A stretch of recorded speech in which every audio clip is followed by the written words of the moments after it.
What does giving up mean to you?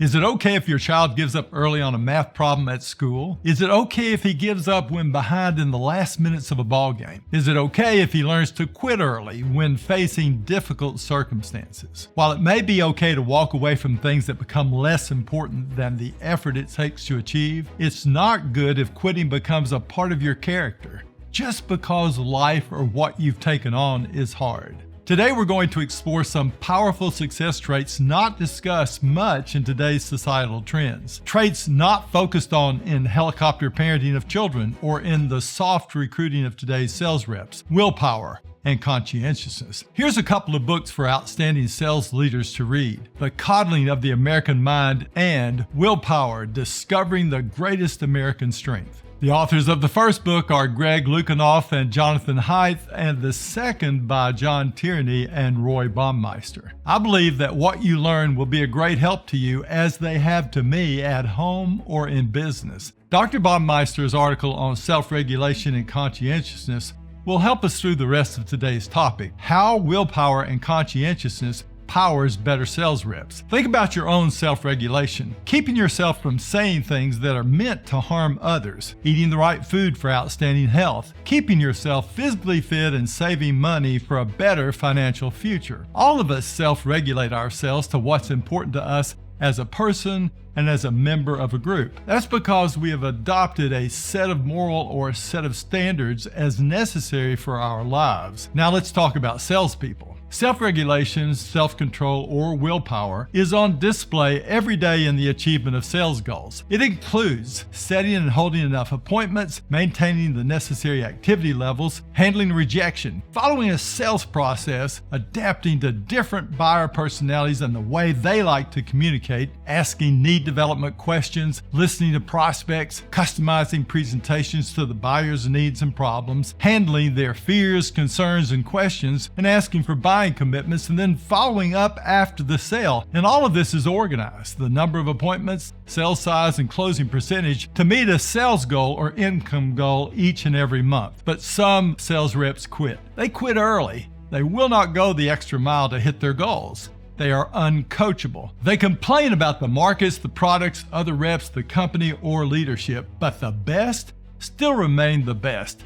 And some do grow. They do better and perform at higher and even the highest levels after regulating their behavior. Dr. Baumeister says that self-regulation means changing oneself based on standards. That is, the ideas of how one should or should not be. The effective regulation of an outstanding sales rep requires their knowledge of standards for proper behavior and results, careful monitoring of their actions and feelings, and the ability to make desired changes. So what does this look like for them? Let's start with standards. Consider these to be their sales or income goals, the best behaviors when with prospects, and important sales metrics. The monitoring of these occur by their sales managers or leaders, but many of the best reps do not need outside monitoring. To borrow from Simon Sinek, they know their why, and because they do, they listen well to their peers and in sales meetings for what will help them modify their behavior to achieve their goals. They track their progress and they make adjustments to stay on goal achievement track. But there are a few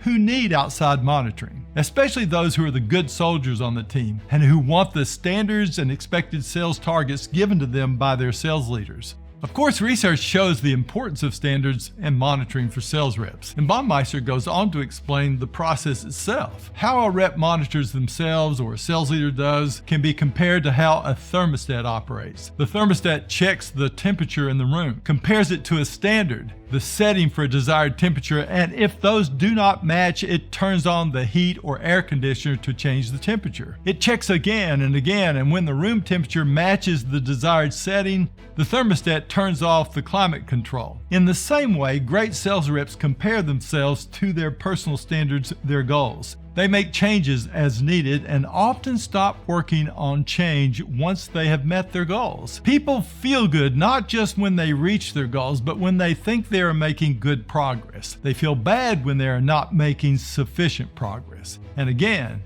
the best reps do not need someone making them feel bad.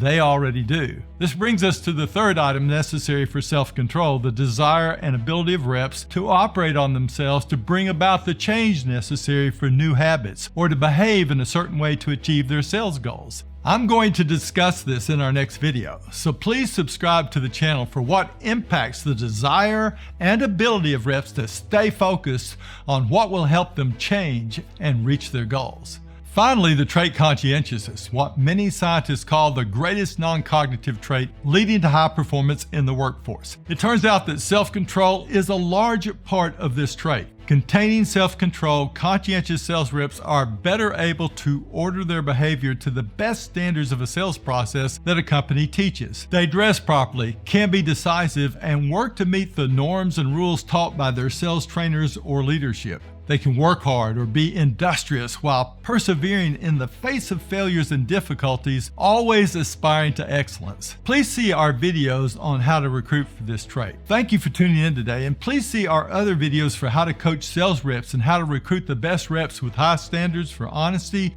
hard work ethic, and personal responsibility. And remember to interview for reps who have been brought up as self-controlled people, highly motivated to reach the goals in their lives and to change what is necessary for that end. You can do this and we will help. Do well, and we'll see you later.